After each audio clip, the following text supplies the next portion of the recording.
एक समय की बात है, रोहन और सोहन दो दोस्त थे। दोनों एक दूसरे से बहुत ही ज्यादा प्यार करते थे। दोनों हर समय एक साथ घूमते थे और दोनों कहीं भी जाते थे तो एक साथ ही जाते थे। एक दिन की बात है, दोनों एक साथ जंगल में घूम रहे थे और शेर ने उन दोनों को जान से मार दिया। दोनों की लाइफ यही खत्म नहीं होती है। इसके बाद दोनों का जन्म एक राजा के यहाँ हुआ और दोनों एक साथ पैदा हुए। जब दोनों थोड़ा बड़े हो गए तो दोनों का प्यार वैसा ही था जैसा कि पिछले जन्म में था। समय गुजरता गया और दोनों एक दिन उसी जंगल के पास जा पहुंचे। वह पर एक बहुत ही बड़ी नदी थी। दोनों ने सोचा क्यों न इसमें आज नहाया जाए।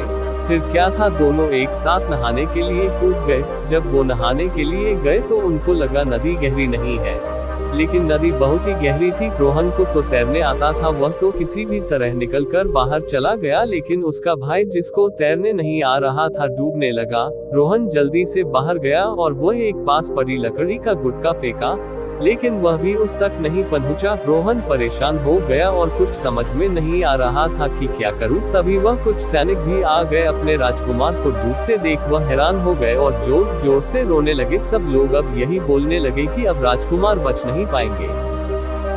रोहन का रो रोकर बुरा हाल हो गया था। उसको कुछ नहीं समझ आ रहा था। कुछ देर वह बैठा था, तभी उनके पीछे से एक आवाज आई, रोहन ने पीछे देखा तो उसका भाई उसके सामने खड़ा था। अपने भाई को देखकर वह गले लगाकर रोने लगा। फिर पूछा, तुम बचे कैसे?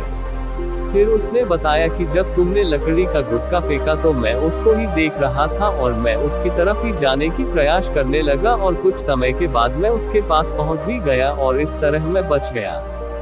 दोस्तों, इस कहानी से हम सब लोगों को यही सीख मिलता है कि अगर आपको अपने ऊपर भरोसा हो तो आप जीवन में कुछ भी कर सकते हो। कहानी अगर आपको अच्छी लगी हो तो अपने दोस्तों के साथ जरूर शेयर करें।